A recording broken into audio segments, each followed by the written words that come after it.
Hello hello hello, आपका स्वागत है आपके अपने YouTube चैनल जिसका नाम है द सैफरोनिस्ट इंडियन। और नारी का अपमान अब नहीं सहेगा हिंदुस्तान, और नारी के सम्मान में हम डटे हुए हैं मैदान में। राहुल गांधी ने अभिनेत्री को नाचने गाने वाली कह करके संबोधित किया। फिर कांग्रेस प्रवक्ता ने, जो कि स्वयं एक महिला है, उसने कंगना का मंडी में भाव पूछा। और हद अब और ज्यादा हो चुकी है जब रणदीप सुरजेवाला ने हेमा मालिनी का अपमान किया है। If life give the opportunity to become Randeep, try to become Randeep Hooda rather than Randeep Surjewala. Randeep Surjewala कह रहे हैं कि हेमा मालिनी को चाटने के लिए सांसद बनाया गया है। आप बिल्कुल सही सुन रहे हैं, हेमा मालिनी को चाटने के लिए सांसद बनाया गया है। क्या कांग्रेस के नेता महिलाओं का अपमान करके सत्ता में आना चाहते हैं? आखिर इस प्रकार की घृणित राजनीति क्यों? लगातार महिलाओं को लेकर के अभद्र बातें क्यों कर रही है कांग्रेस? पहले स्मृति ईरानी का अपमान, फिर कंगना रनावत का अपमान, और अब हेमा मालिनी का अपमान। और अब हम जानना चाहेंगे रिएक्शन हमारे गेस्ट से। हमारे साथ जुड़े हैं अजमेर विधानसभा के आईटी संयोजक श्री एडवोकेट अनिल पारिक, और एक बहुत ही प्रगाढ़ सनातनी वक्ता विसिल ब्लोअर सीमा शर्मा जी। अनिल पारिक जी, जो ये स्टेटमेंट निकल करके आया है सुरजेवाला का, इस विषय में आप क्या कहना चाहेंगे? हेमा मालिनी को कहा है कि क्या चाटने के लिए सांसद बनाया? हेमा मालिनी को ऐसा कह करके उसने संबोधित किया है। देखिए, अगर मैं बोलना चाहूँ कांग्रेस की संस्कृति के बारे में, तो कभी भी ये नारी सम्मान की संस्कृति नहीं रही, क्योंकि वो जिन लोगों का पोषण करती है, जिन लोगों का तुष्टीकरण करती है, वो पूरा संप्रदाय ही नारी का सम्मान नहीं करता। इसलिए इनकी विचारधारा में भी नारी के सम्मान जैसी सनातन संस्कृति की बात है, वो गायब हो चुकी है। रणजीत सुरजेवाला का जो अभी का लेटेस्ट जो बयान आया है, वो सबसे ज़्यादा शर्मनाक है। क्योंकि आप अगर देखोगे उस पूरे बयान को, तो कोई भी समझदार व्यक्ति उसको केवल कांग्रेस के नेताओं की बेहूदगी के अलावा कुछ नहीं कह पाएगा, फूहड़ता के अलावा कुछ नहीं कह पाएगा, क्योंकि इतना शर्मनाक बयान रहा है वो। अगर मैं देखूं तो अगर पूरा वीडियो दिखा दे तो ज्यादा बढ़िया है, क्योंकि अपने मुंह से तो बोला भी नहीं जाता कि वो किस तरह की लैंग्वेज कैसे बोल देते हैं, उनको समझ में नहीं आता कि उनको बोलना क्या है। एक बार हम हमारे दर्शकों को एक बार वीडियो दिखा देते हैं। ये रहा वीडियो आपके स्क्रीन पे, इस वीडियो को आप देखें। एमएलए एमपी क्यों बनाते हैं? ताकि वो हमारी आवाज उठा सके, हमारी बात मनवाए, इसीलिए बनाते होंगे। कोई हेमा मालिनी तो है नहीं जो चाटने के लिए बनाते हो। तो ये वीडियो आपने देखा अनिल पारिक जी, क्या कहेंगे इस वीडियो को देखने के बाद? देखिए, ये जो वीडियो है उसमें खुद क्लियर हो जाता है कि वोटों की राजनीति के लिए कांग्रेसी क्या कर सकते हैं। मैं रणजीत सुरजेवाला का केवल एक एग्जांपल नहीं दे रहा हूँ, उसके पहले जो और भी नेताओं ने बयान दिए वो बहुत ज्यादा शर्मनाक रहे हैं। लेकिन क्योंकि एक के बाद एक के बाद एक के बाद एक के बाद एक के बाद अगर ये सारे बयान दिए जा रहे हैं और उसपे कांग्रेस की तरफ से कोई कार्रवाई नहीं की जा रही है, इनको रोका नहीं जा रहा, इसका मतलब पूरा कांग्रेस हाईकमान यही चाहता है, और उनके नेता, उनके स्पोक पर्सन, उनके बड़े लेवल के नेता जिनको की मतलब स्टार प्रचारक भी बोला जाता है, वो सब इस तरह के बयान दे रहे हैं। इसका मतलब पूरी तरह सोची समझी साजिश है।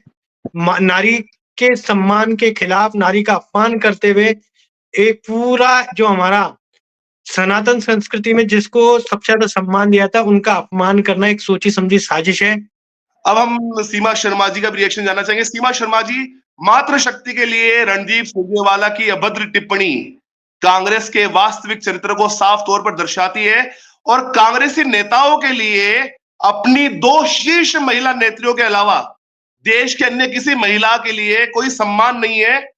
क्या कहेंगे रणदीप सुरजेवाला की जो टिप्पणी आई है हेमा मालिनी को लेकर के, क्या कहेंगे इस बारे में आप, सीमा शर्मा जी?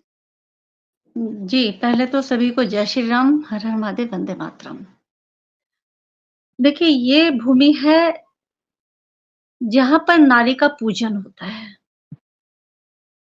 ऐसे बयान देने से पहले कांग्रेसी भूल जाते हैं कि जब द्रौपदी का चीरहरण हुआ था, तो बाकी तब कौरवों के साथ क्या हुआ था, उनका विनाश हुआ था। इसीलिए कांग्रेस वहीं पर अग्रसर है। दिग्विजय सिंह का बयान टंचमाल। शशि थरूर को देख लीजिए आप, कैसी-कैसी टिप्पणियां या कैसी-कैसी हरकतें। राहुल गांधी का फ्लाइंग किस देना संसद में, कभी किसी नेता के द्वारा, कांग्रेसी नेता के द्वारा कांग्रेसी नेत्री को ही नीचे मंच से उतारकर उसका अपमान कर देना। तमाम उदाहरण हैं। न केवल अपमान है और भाषा की इतनी अभद्रता जिसकी कोई कहते हैं ना गिरने की कोई सीमा ही नहीं। रणदीप सुरजेवाला जी ने बोली है, क्या ये भाषा अपने घर की महिलाओं के लिए प्रयोग कर सकते हैं? अपने रिश्तेदारों के लिए प्रयोग कर सकते हैं या फिर करते हैं? ये ज़ाहिर-सी बात है, ये जो इन्होंने कहा है और यही बात इनके पतन का कारण बनेगी। ये किसी भी प्रकार से स्वीकार्य नहीं है कि आप किसी नारी का अपमान करें। नारी नारी है, आपको यह नहीं देखना कि इस दल से है, उस दल से, नारी का सम्मान तो करना चाहिए था। जी भावेश जी। जी, मैं रणदीप सुरजेवाला के बिगड़े बोल आप लोगों को दोबारा बता देना चाहता हूं। रणदीप सुरजेवाला ने कहा है कि एमएलए एमपी हम क्यों बनाते हैं, ताकि वो हमारी आवाज उठा सके, हमारी बातें बनवाए, इसलिए बनाते होंगे। कोई हेमा मालिनी तो है नहीं जो चाटने के लिए बनाते हैं। इस प्रकार के शब्दों का प्रयोग किया है और ये नारी का जो अपमान है ये कांग्रेस की प्रवृत्ति बन चुकी है। अनिल पारी जी, देश की जनता ये जानना चाहती है कि आखिर ये रणदीप सुरजेवाला है कौन? थोड़ा इसके बारे में बताएं कि कार्य क्या करता है और राहुल गांधी के साथ इसके संबंध किस प्रकार के, वो बताएं आप। देखिए, रणजीत सुरजेवाला के लिए लोग जो कहते हैं, वो ये कहते हैं कि राहुल गांधी के किसी भी ज्ञान के अंदर विशेष ज्ञान ढूंढ लेना इनका काम है। व्हाट्सएप पे खूब चुटकुले आते हैं, जहां इनको रफूगर जैसी संज्ञा दी जाती है कि राहुल गांधी ने कुछ भी बोला है। मतलब एक तरीके से एक बात बताई जाती है कि अगर वो 5 बातें बोलते तो 6 बातें मान के चलते पहले से उनकी, कि राहुल गांधी ने सत्य बोला है। दूसरी बात है कि भारतीय राजनीति के अगर इनका खुद का अगर बेस देखा जाए, तो जिस जगह से ये चुनाव लड़ते हैं वहाँ एमएलए का चुनाव हार जाते हैं, सांसद का चुनाव हार जाते हैं। हरियाणा के अंदर ये हर चुनाव हारने का रिकॉर्ड तोड़ चुके हैं और कांग्रेस इनको केवल राहुल गांधी का एक तरीके से रफूगर, उनकी बातों के अंदर विशेष ज्ञान ढूंढ करके लोगों को विशेष ज्ञान देने की वजह से इनको राज्यसभा भेजा गया है। मतलब इनका जनाधार वाले कोई नेता नहीं है, इनका केवल एक ही आधार है, वो है राहुल गांधी। उसी आधार के दम पर इनकी राजनीति चल रही है। राजनीति का आधार केवल राहुल गांधी और कोई आधार नहीं है उनका। अब हम बात करेंगे सुप्रिया श्रीनेत के बारे में। कांग्रेस की ऐसी प्रवक्ता जो हर डिबेट के अंदर मुंह की खाती है, ये कंगना के मंडी में भाव पूछती पाई गई अपने इंस्टाग्राम पोस्ट के अंदर।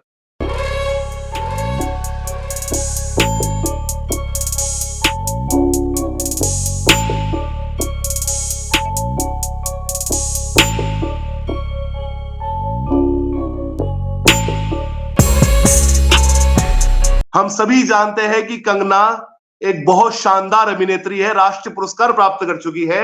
उन्होंने अपने अदायगी के कैरियर में तमाम किरदार निभाए हैं, नेगेटिव हो चाहे बोल्ड हो, हर तरह के किरदार किए हैं उन्होंने सिनेमा के अंदर। और इनका प्रोफेशन है, ये उनका काम है और ये काम उन्होंने ना तो अपने देश से छुपाया है ना लोकसभा से छुपाया है। तो क्या सुप्रिया श्रीनेत अपनी मालकिन को भी कंगना की तरह से ही साफगोई से बात करने की सलाह देंगी? जरा सोनिया गांधी जी के जवानी के धंधे और सोशल मीडिया पर उनकी तस्वीरें जारी करें, ताकि दुनिया को भी मालूम चले, देश के युवाओं को भी मालूम चले कि कांग्रेस की इस समय वर्तमान में जो सबसे बड़ी लीडर है उसकी हकीकत क्या है, सच्चाई क्या है। क्या है ना कि हमने चर्चा और पर्चा डालना शुरू कर दिया है और अगर हमने ये चर्चे और पर्चे अगर ठीक से डाल दिए तो कांग्रेस वालों की बवासीर फूट पड़ेगी। और मैं कहना चाहूंगा कि हमसे ना उलझो एक गालिब, वरना हालत खराब कर देंगे। सीमा शर्मा जी, कंगना राणावत के बारे में जो टिप्पणी करी है सुप्रिया श्रीनेत ने कि मंडी में क्या भाव चल रहा है, उस विषय में आप क्या कहना चाहेंगे? एक महिला के लिए इस प्रकार की बातें किस प्रकार से कर सकती है? बड़ी बेहुदा, बड़ी शर्मिंदगी वाली बात है। सीमा जी, क्या कहेंगी आप? जी, बिल्कुल। एक महिला होकर महिला के लिए इस प्रकार की टिप्पणियाँ करना अशोभनीय ही नहीं, बल्कि ये अपमानजनक, कहते हैं ना, मैं शब्द कहाँ से लाऊँ, मुझे तो इस चीज़ के लिए शब्द भी नहीं मिल रहा। अगर आप सच पूछें, ये शब्द ढूँढ पाना भी बहुत मुश्किल है। इन्होंने इस प्रकार से उनकी तस्वीरें पोस्ट की, जिनको जो गालीबाज आंटी के नाम से विख्यात हैं, तो आप ये समझिए इस प्रकार की तस्वीरें डालना, इस प्रकार के अशोभनीय कथन कहना, ना केवल उन्होंने कंगना रनौत का अपमान किया है, बल्कि मंडी स्थान है, जहाँ से कंगना रनौत को टिकट दिया गया, वो मंडी ऋषि मांडव ने बसाया था और उन्होंने उस मंडी नाम को किस मंडी से जोड़ दिया, आप देखिए। नारी का अपमान, सनातन का अपमान, उस स्थान का अपमान। अपमान करना तो कोई कांग्रेस से सीखे। बिल्कुल आपने सही कहा, क्योंकि आप कहते हैं ना, जिसके घर शीशे के होते हैं, वो दूसरों पर पत्थर नहीं उछाला करते। ये इनको सोचना चाहिए था, समझना चाहिए था कि लोगों को सब पता है। बूढ़ी काकी का तो छोड़ ही दीजिए, सुप्रिया श्रीनेत का भी आप देखेंगे तो पीछे कहाँ से क्या ताल्लुक थे, अगर वो उजागर होने लग जाएँ तो वो कहाँ मुँह छुपाएँगी। जी। अनिल पारिक जी, मृणाल पांडे, सुप्रिया श्रीनेत, इन पर अपनी मालकिन पारबाला एंटीनियो का असर तो पड़ेगा ही। बेशरम, गंदी, काली जबान वाली गालीबाज आंटी सुप्रिया श्रीनेत कंगना राणावत की एक रिवीलिंग पिक्चर को डाल करके मंडी में उनके भाव पूछती है। कैसा प्रतीत हुआ? आपके मन में क्या प्रतिक्रिया आई? उस पर आप अपने विचार रखें। देखिए, एक चीज मैं बोलना चाहता हूँ, जब कभी भी क्या होता है, किसी वर्ग का सम्मान बढ़ाना होता है तो उस वर्ग को ही सबसे पहले एक दूसरे का सम्मान करना होता है। मतलब आज अगर मैं महिला वर्ग की बात करता हूँ, महिला वर्ग अगर आपस में एक दूसरे का मान सम्मान बढ़ाएगी, एक दूसरे के मान सम्मान के लिए लड़ मिट जाएगी, तो उस वर्ग का सम्मान बढ़ेगा। यहाँ तो अपमान की पराकाष्ठा खुद महिला ने करी है। महिला ने करी, पुरुष का नंबर नहीं है, क्योंकि पुरुष को हमेशा ये माना जाता है पुरुषवादी है, महिलाओं का अपमान करता है, उनको दबा के रखता है, उनकी इज्जत नहीं करता, उनको अपमान करने के लिए शोषण का जो मतलब जो ठपका है वो पुरुष वर्ग पे लगा दिया जाता है। लेकिन आप ये सोचिए, सबसे बड़ी, क्योंकि हम तो चलो पुरुषवादी बात मान ली जाती है, लेकिन कोई महिला इस महिला का इस तरीके से अपमान कर सकती है, वो सबसे बड़ी सोचने लायक बात है। और वो संस्कार कहाँ से लाए ये समझ में नहीं आता। मतलब आदमी इंटेलेक्चुअल है, इतनी बड़ी पार्टी की प्रवक्ता है, मतलब छोटा-मोटा पोस्ट नहीं होती। मतलब सुप्रिया जी जिस पार्टी को बिलॉन्ग करती है, जिस पोस्ट को बिलॉन्ग करती है, वो बहुत बड़ी पोस्ट है और जिम्मेदार पोस्ट है। पार्टी को अपने आप में, मतलब जिस तरीके से राष्ट्रवादी पार्टी रही है, वो बड़ी-बड़ी बातें करते हैं कि हमने देश के लिए बलिदान दिया, हमने देश को ये दिया, हमने वो दिया। अब क्या गालियाँ, महिलाओं का अपमान, ये भी कांग्रेस देना चाहती है क्या? कि भाई हम वो कल को गर्व से बोल सके कि हमारी पार्टी ने महिलाओं का सबसे ज्यादा अपमान किया, और अपमान भी पुरुषों ने नहीं, हमने महिलाओं से अपमान करवाया। अनिल जी, जब मेरी हंसी छूट गई थी जब आपने ये कहा कि सुप्रिया श्रीनेत के लिए जो शब्द का प्रयोग किया, इंटेलेक्चुअल। आप मुझे एक भी ट्वीट दिखा दीजिए या एक भी डिबेट का अंश दिखा दीजिए जिसमें वो इंटेलेक्चुअल साबित होती हो। मतलब इंटेलेक्चुअल लेवल तो उनका है ही नहीं, उनका जो सिर्फ क्वालिटी जो कांग्रेस के अनुसार, वो है गाली देना। एक चीज पूछी जाए कि आप अपनी किसी चीज की जिम्मेदारी, जैसे अगर मैं किसी सूटकेस को लेकर के यात्रा करता हूँ, उसके अंदर सामान गलत है या सही है, अगर पुलिस वाले पकड़ेंगे तो जिम्मेदारी किसकी होगी? मेरी होगी ना। तो आप बताइए कि वो जो किसी और ने पोस्ट किया, ये भी वो आरोप लगाती है, तो क्या उसकी उन्होंने छानबीन करी? वो व्यक्ति अगर सामने आया, उसकी गलती सामने आई, तो उस पे कोई कार्रवाई करी या उसको आगे लाए, उस पे किसी तरह की पुलिस कार्रवाई की कोई बात करी क्या? केवल लोगों को भरमाने के लिए, अपनी गलती को छुपाने के लिए किसी और पे आरोप लगा दिया और बात खत्म हो गई कि नहीं साहब, वो तो किसी ने गलती से, दूसरे ने किया होगा। अरे गलती से किया होगा तो सामने आना चाहिए ना चेहरा, सामने क्यों नहीं आ रहा है? मुझे जितना भी इस पूरे प्रकरण के बाद चीजें समझ में आती है, वो ये समझ में आती है कि कंगना की दो गलतियां हैं। पहली गलती तो वो ये है कि वो सनातन को मानने वाली कट्टर हिंदू शेरनी है, और ये हमने प्राण प्रतिष्ठा कार्यक्रम के दौरान भी देखा जिस प्रकार का जोश था कंगना राणावत के अंदर। और दूसरी बात जो मुझे प्रतीत होती है वो ये है कि उनके विधानसभा क्षेत्र का नाम एक आम बोलचाल की गाली या शब्द के साथ तुकबंदी रखता है, और ये दो खामियां, दो कमियां जो कंगना के अंदर थी, राजनीतिक गिद्ध उसका फायदा उठाने के लिए टूट पड़े उनके ऊपर और मजाक बनाना प्रारंभ कर दिया। कंगना राणावत सरीखी एक बहुत ही बेहतरीन कलाकार के बारे में, तो ये एक शर्मिंदगी का अनुभव होता है जब एक महिला के बारे में इस प्रकार की बात करता है। और मैं इनको कांग्रेस पार्टी की शूर्पणखा कह के संबोधित करता हूं। जिस प्रकार से शूर्पणखा ने नाक कटाई थी, वैसे ये सुप्रिया श्रीनाथ हर डिबेट में नाक कटाती है, नाक कटा के जाती है डिबेट से। तो ये बड़ा अभद्र उन्होंने भाषा का प्रयोग किया है। देखिए, कंगना रनौत की सबसे बड़ी गलती ये भी है कि वो अपनी बात को बेबाकी तरीके से रखती है, अपने विचारों को मतलब एक तरीके से मैनिपुलेट नहीं करती, जो जैसा होता है वैसा बोल देती है। उन्होंने उद्धव ठाकरे के लिए जो बोला कि आज मेरा घर टूटा है, कल तेरा घमंड टूटेगा, ये एक पूरी लाइन बन गई थी। इसी तरीके से मेरे को भी लगता है कि उनकी बेबाकी है, एक किसी विषय पे पूरी तरीके से अपने विचारों को रख देना, जय श्री राम के लिए, राम मंदिर के लिए अपनी श्रद्धाओं को खोल के रख देना। इस फ़िल्म इंडस्ट्री के जो हैं, उनको शायद सहन नहीं होता और जो सेकुलर नेता हैं, उनको भी शायद सहन नहीं होता कि कोई कलाकार इस तरीके से पूरी हिम्मत से, पूरी बहादुरी से अपनी बात रख सकता है क्या? उनको लगता है कि ये जो फ़िल्मी कलाकार होते हैं, बिना रीढ़ की हड्डी वाले होते हैं, जैसा झुकाएँगे वैसे झुक जाएँगे। लेकिन ये झुकने वाली नहीं है, इसलिए इनको बर्दाश्त से बाहर लगता है। अब हम बात करेंगे राष्ट्र के पप्पू के बारे में। राष्ट्र का पप्पू यानी कि राहुल गांधी। और राहुल गांधी कहता है कि मैं शक्ति के विरुद्ध लड़ रहा हूं, मेरी लड़ाई शक्ति के खिलाफ है। सीमा जी, अनिल जी, कोई इस पप्पू को समझाए कि हमारे सनातन धर्म के अंदर, हमारे हिंदू समाज के अंदर शक्ति किसको कह के संबोधित किया गया है। शक्ति यानी कि नारी शक्ति, शक्ति यानी कि दुर्गा का स्वरूप, मां काली का स्वरूप। ये पप्पू, ये नालायक उस शक्ति के विरुद्ध होने की बातें कर रहा है। अनिल पारिक जी, इतने बड़े राजनीतिक पार्टी को चलाने वाले कर्णधार, इस प्रकार के मानसिक रोगी किस प्रकार हो सकते हैं जो शक्ति के विरुद्ध लड़ने की बात कर रहे हैं। ये तो साफ तौर पे पूरे देश की शक्ति स्वरूपा नारी का अपमान किया है इस पप्पू ने। देखिए, एक चीज बताऊं आपको, विनाश काले विपरीत बुद्धि। तो जब भी किसी का विनाश आता है, उसकी बुद्धि पर सबसे पहले प्रहार होता है। अब शक्ति के विरुद्ध कोई बोलेगा, इसका मतलब क्या है कि उसकी बुद्धि मतलब विनाश का समय आ गया ना, इसलिए उसकी बुद्धि कहते हैं ना कि एक चीज मैं बोलना चाहता हूँ, जिस समय कुंभकर्ण को ब्रह्मा जी ने वरदान देने की बात करी तो उसके मांगना था इंद्रासन, और कहते हैं कि उसकी बुद्धि भ्रमित हुई और उसने मांग लिया निद्रासन।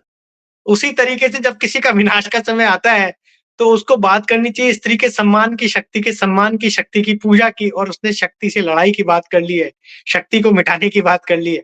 तो इसको विनाशकाली विपरीत बुद्धि बोल सकते हैं। और कहते हैं ना, वर्णशंकर संतानें कभी भी अपने कुल का भला नहीं करती है, अपने कुल का नाश कर देती है। सीमा जी, ये राहुल पप्पू बोलता है कि मैं शक्ति के खिलाफ लड़ रहा हूं, वही नारी के प्रति श्रद्धा सम्मान रखने वाले हमारे देश के यशस्वी प्रधानमंत्री माननीय नरेंद्र मोदी कहते हैं कि मेरे लिए तो हर माँ और हर बेटी शक्ति का रूप है और मैं इनको शक्ति के रूप में पूजता हूं और इनकी रक्षा के लिए मैं जान की बाजी लगा दूंगा। ये फर्क साफ तौर पे नजर आता है दो डिफरेंट विचारधाराओं के अंदर, कांग्रेस के अंदर और भारतीय जनता पार्टी के अंदर। क्या कहेंगे जो शक्ति की परिभाषा है कांग्रेस की और जो शक्ति की परिभाषा है भारतीय जनता पार्टी, उसके बारे में?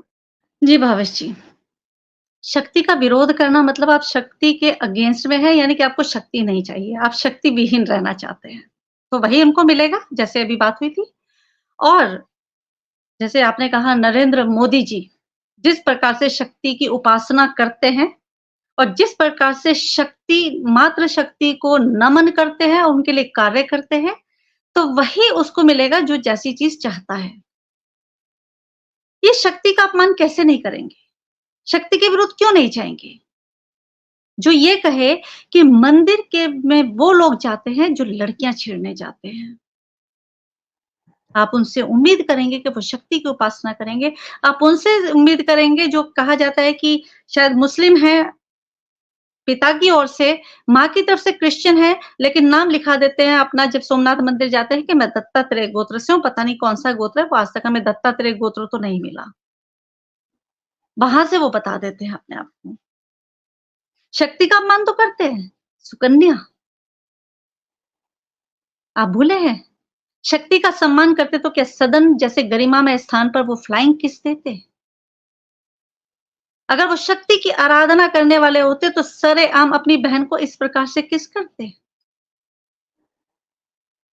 शक्ति माता का रूप है, शक्ति बेटी का भी रूप है, शक्ति पत्नी का रूप भी है। और आपकी शक्ति जो है, अगर आप उससे ही लड़ने की बात कहें, तो फिर आपसे ज़्यादा दुर्भाग्यशाली कोई हो ही नहीं सकता और बुद्धिहीन भी कोई नहीं हो सकता। ये कुछ मुद्दे हमने रखे हालिया समय के अंदर जो कांग्रेस के नेताओं ने अभद्रतापूर्ण भाषा का प्रयोग किया है नारियों के लिए, और ऐसे कई प्रकरण, ऐसे कई किस्से मैं आपको गिना सकता हूं जहां पर कांग्रेस ने साफ तौर पर नारियों का अपमान किया है। लेकिन समय बाध्यता को देखते हुए आज हम इतनी बात कर पाएंगे। अनिल पारिक जी, जो आज हमने विषय रखे हैं उसके बाद आप क्या कहना चाहेंगे? देखिए, मैं एक चीज बोलना चाहूंगा, जिस घर में नारी का सम्मान नहीं होता वो घर बर्बाद हो जाता है। तो जो पार्टी नारी का सम्मान नहीं करेगी वो पार्टी बर्बाद हो जाएगी, और जिस देश में नारी का सम्मान नहीं होगा वो देश बर्बाद हो जाएगा। तो हम सनातन को मानने वाले, हम नारी का अपमान कर नहीं सकते, और जो नारी का अपमान कर रहे हैं उनको हम सहन कर नहीं सकते। अगर देखा जाए तो रामायण जो हुई थी वो सीता के अपमान और अपहरण की वजह से हुई थी। महाभारत जो हुई थी वो विश्व का वो युद्ध द्रौपदी के अपमान की वजह से हुआ था। तो अभी जो रामायण महाभारत से हमें शिक्षा जो मिलती है वो ये है कि हमारा सनातन नारी के अपमान को किसी हाल में सहन नहीं करेगा, चाहे उसके लिए कोई भी कीमत चुकानी पड़े, कितना भी बड़ा युद्ध लड़ना पड़े। और ये युद्ध जो है, ये हथियारों का युद्ध नहीं है, ये अब डेमोक्रेसी लोकतंत्र का युद्ध है। इसके लिए हमारा हथियार हमारा वोट है, और जो जनता है जिसके अंदर नारी भी शामिल है तो सम्मानजनक पुरुष भी शामिल है, जिसके अंदर इन दोनों के अंदर जिसके अंदर भी ताकत होगी वो पहला अपनी ताकत वोट के माध्यम से दिखाएगा, और नारी के अपमान का बदला अपना वोट उनको नहीं दे करके उनको देने आएगा जो नारी का सम्मान बढ़ा सकते हैं, उसकी सुरक्षा कर सकते हैं, और इस देश के अंदर नारी की महिमा को आगे बढ़ा सकते हैं। इस सनातन वाले व्यक्ति का वोट, महिला का वोट केवल उन्हें ही जाने वाला। जी, सीमा जी, आज जो पूरे हमने चर्चा करी है उसके बाद आप क्या कंक्लूजन रिमार्क देना चाहेंगी? जिस देश के प्रथम प्रधानमंत्री ने नारी के वजह से देश का सौदा कर दिया हो, जहाँ पर टंचमाल कहा जाता हो, जहाँ पर रणदीप सुरजेवाला जैसे शब्द आते हों, जहाँ पर सुप्रिया श्रीनेत जैसी महिला होकर महिला का अपमान करे, वहाँ आप उनसे क्या उम्मीद करेंगे? कमलनाथ ने भी क्या किया था, अगर आपको याद हो तो उसको भी याद कर लीजिएगा। कभी मंच से किसी को धक्का दे देना, अपने ही नेता को, ये कहाँ का न्याय है? ये कहाँ की ये जो नारी कहते हैं ना कि नारी का सम्मान है। देखिए, मैं 2 पंक्तियाँ बोलूँगी सिर्फ। नारी का अपमान करने वाला ना रावण बचा, ना दुर्योधन बचा, ना दुशासन बचा। देखिए, जब शाहबानो केस हुआ था तो राजीव गांधी ने अदालत के फैसले को पलट दिया था। मौलवियों को खुश करने के लिए, मुस्लिम पुरुषों को खुश करने के लिए जो एक महिला लड़ती रही, आप सोचिए वो भी कितना बड़ा अपमान था उस महिला का। जी, पल-पल कांग्रेस ने अपमान ही किया। लिस्ट बहुत लंबी है लेकिन हमारे पास ज़रा समय कम है। तो बस इतना ही कहूँगी कि जो नारी सम्मान करे, जो मातृशक्ति का मान करे, वही आपका शुभचिंतक है, नारी का अपमान करने वाला नहीं। एक तरफ तो राजीव गांधी थे जिन्होंने एक सही प्रकरण में भी पूरी अपनी ताकत का उपयोग करते उस फैसले को बदल दिया, अदालत के फैसले को बदल दिया, संविधान में ही चेंज कर दिया। दूसरी तरफ एक तरफ नरेंद्र मोदी है जिन्होंने हिंदू महिलाएं नहीं, मुस्लिम महिलाओं को न्याय दिलाने के लिए 3 तलाक से उनको मुक्ति दिलाने के लिए काम किया, उनको 3 तलाक से मुक्ति दिला दी।